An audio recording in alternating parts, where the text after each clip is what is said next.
Magandang umaga po sa ating lahat. Ayan, welcome back sa ating YouTube channel. So, ngayong umaga, meron mo tayong bagong ituturong recipe na easy recipe na ating ituturo sa inyo mga kabisig na simple at murang recipe at maliit na puhunan lamang ating gagawin mga kabisig. So, ayan mga kabisig. Siyempre first, hindi po tayo makakagawa kung wala tayong mga ingredients. Siyempre, meron tayong una-unang pinaka-main base natin, ang lumpia wrapper. So, mga kabisig, nakapaghugas na rin po tayo mga kabisig. Yan. So, meron tayong lumpia wrapper. Binili ko sa market for only 120 pesos po. 100 pieces na po siya. So, ayan. Then, siyempre, meron po tayong pampadikit. Ito, ang harina. Then, meron tayong stick, mga kabisig. Ayan.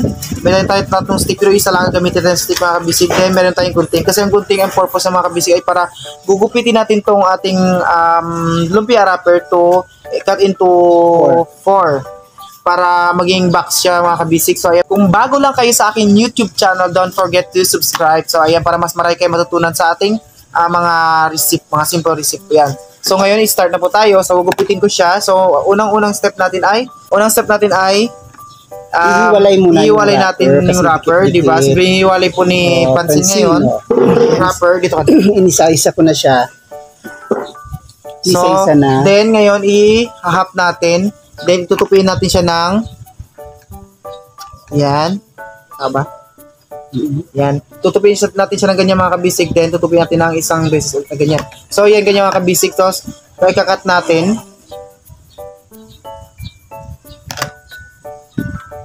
Tama ba? Anong tawag sa ano na to? Recipe na to?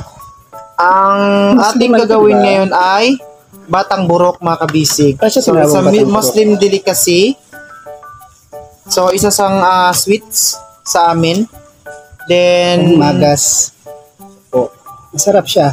Actually, natikman ko na siya mga kabisig. Masarap talaga siya. So, ayan. Nakat natin siya ng ganito mga kabisig yan. So, depende sa inyo sa pagkat nyo. Kung gusto nyo mas malaki na mas maliit, okay lang yung mga kabisig. So, depende na sa inyo. Sa choices nyo na yan mag-cut kung gaano kalaki. Kasi di ba pag naprito na siya, nag-expand. Oo. Lumalaki po siya pag naprito na siya. So, then after natin na-cut mga kabisig, i-roll natin siya. So ito, mas maganda mga kabisig kung triangle, ano dito? Square ba?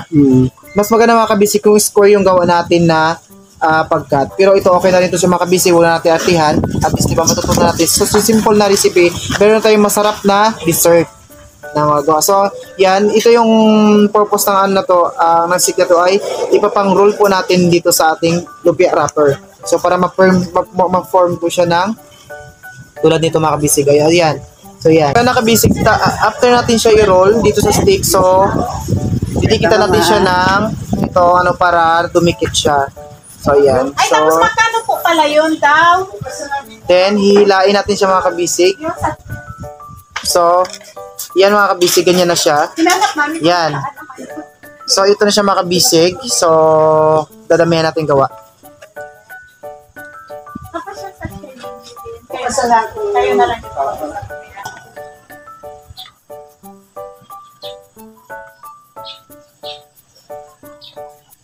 Magaspang kasi po.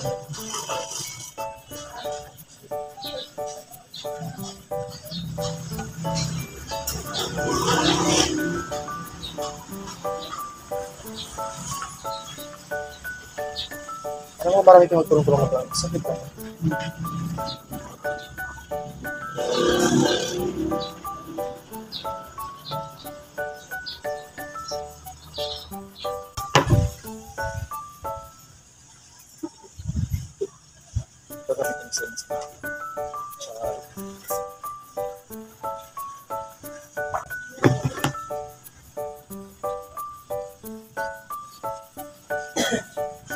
so ito na lang dito. Kalilang sa pagati.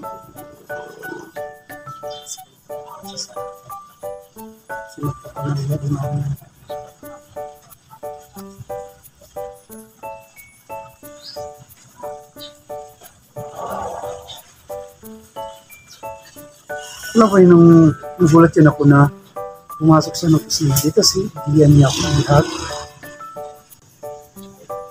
So ito mga kabisig.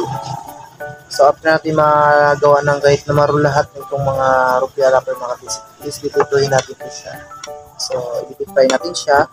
Then bago natin ilagay sa lagyan ng ingredients niya, Then after nun, Sino po?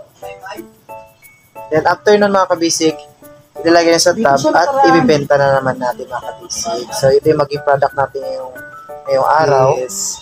para may mailikom naman tayong konting salapi para sa ating gift giving. para Kailan sa na ating paghahanda. Kailan nga yung gift giving natin? Bali, mag-gift giving na po tayo by December 20. So, by collaboration by Barcadas Restaurant. So, since every years, ginaganap po namin to siya para makatulong sa mga less fortunate na mga Tsaka kababayan thanks, natin dito, di ba? thankful Tsaka, tsaka sa restaurant, magpapasama din tayo, lalo na sa Panginoon, kay Aula na, di ba, palagi pa tayong natangkilik ng mga tao. So, ibibigay natin kung ano yung mga naibigay nila sa atin. So, ibibigay natin, babalik natin, di ba? So, yan. So, sa mga sumusuporta po, lalo na kay Sir Aris Virgo, yan. Maraming salamat po kay Sir Aris Virgo, tsaka kay Mami Whippersnapper, na sobrang appreciate po namin yung mga tulong, di ba? Pagaling na po. Tsaka yan kay Ma'am Kawamura, pagaling po kay Ma'am Kawamura, para mas masaya po. Tsaka di ba, bawal magkasakit sa panahon ngayon natin.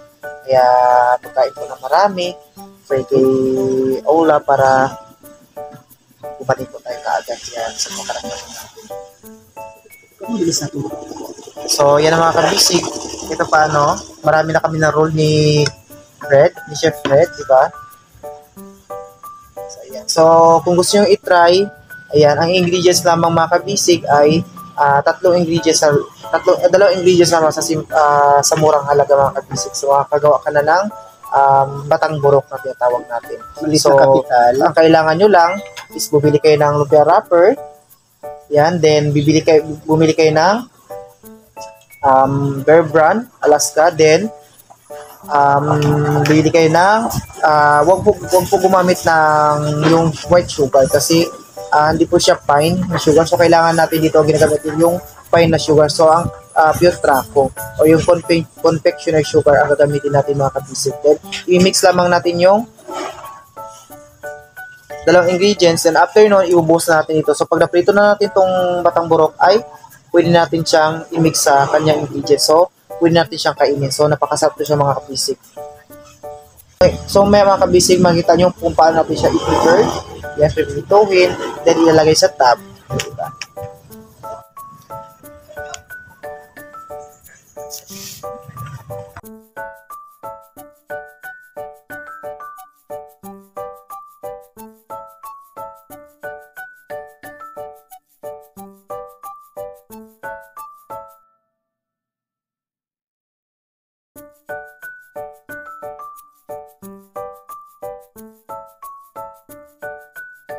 Mga kabisig, ito paano may mga na-roll na tayo na una. So, ito na yung mga na-roll natin. So, ayan. So, isang banyera na tayo, char. So, ayan. So, napakadali lang po ating recipe today. Dahil i-roll lang po natin. Then, napakamura lang po ating mga ingredients na ginamit ngayon. So, ayan. Sa mga gusto pong i-try yung ating batang burok. So, ayan. I-try nyo po. So, ito dahil natapos po natin siyang i-roll. So, ngayon pipituin po natin siya. So, nagumamit po tayo ngayon ng frying. So, of course, ito ang kanyang So, ilalagay natin dito. So, paunti-unti lamang mga kabisig para mas maganda yung kanyang luto. So, then, Kitchen towel para yung excess oil dito mapupunta sa sip-sip na. So, yung mga kabisig, ilagay po na sa mantika na kumukulo. So, napakadali lang mga kabisig kasi pag nilagay sa mantika, mga ilang minuto lang ay maluluto siya kaagad. So, yan. Ganyan kadali lang ang pag-prepare ng matamburok mga kabisig. So, yan. Hintayin natin siya mag-golden brown. Pag nag-golden brown na po ang ating wrapper ay luto na po siya mga kabisig. So, yan.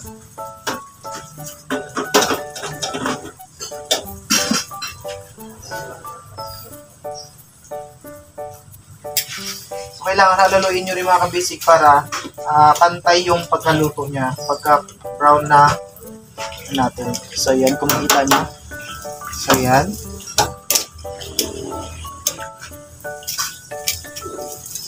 So, kung makita yung mga kabisig, pag ganito na yung kulay niya, which means luto na siya mga kabisig. So, patakin na natin yung oil para malaglag ulit yung sun. Then, ilagay natin siya dito sa lagyan. Yan.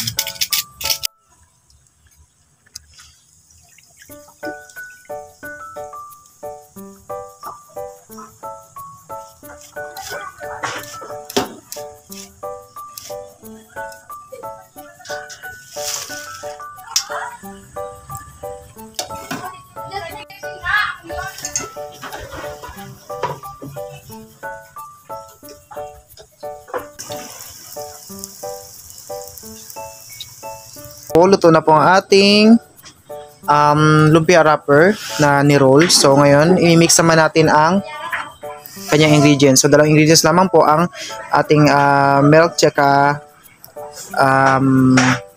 Potriaco confectioner sugar ang ating ginagamit na sugar. So guys, tara, let's go. Ang ginamit natin na powder ay ito. So yan. Then plus ito. So depende po sa inyo mga kabisig kung anong gusto niyo powder na gagamitin. Pwede siyang Alaska, pwede rin siyang Birch Tree, or pwede rin siyang Bear Brand na powder milk ang gamitin mga kabisig. So yan. So ngayon i-mix natin ito siya together. So ganun lang siya kasimple mga kabisig. Wala na kayong ibang gagawin pa. So i-mix nyo lang yung milk at yung sugar. So meron tayong bowl. Then bubuksan natin ang ating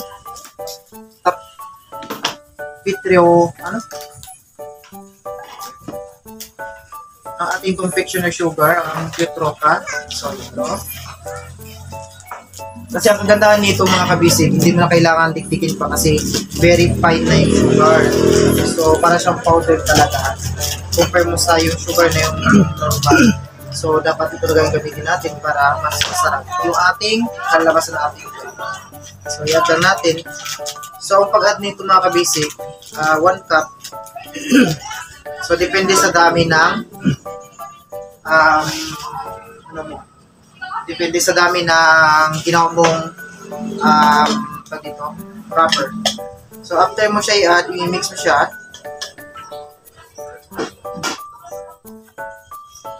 So after natin na mix ng sugar, siyempre mga kabisig, nag-prepare din po tayo ng tahap. Kasi itong batang burok mga kabisig ay ibebenta po natin siya sa halagang 60 pesos. So sa murang halaga ng mga ingredients natin, so may benta natin siya ng 60 pesos each per tab.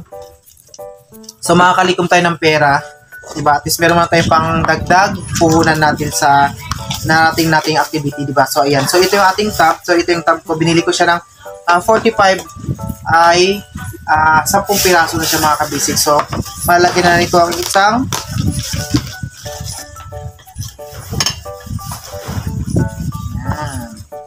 yay! Tapos na natin ang ating mix. So, ngayon ilalagay natin sa tab mga kabisig ang ating batang burok.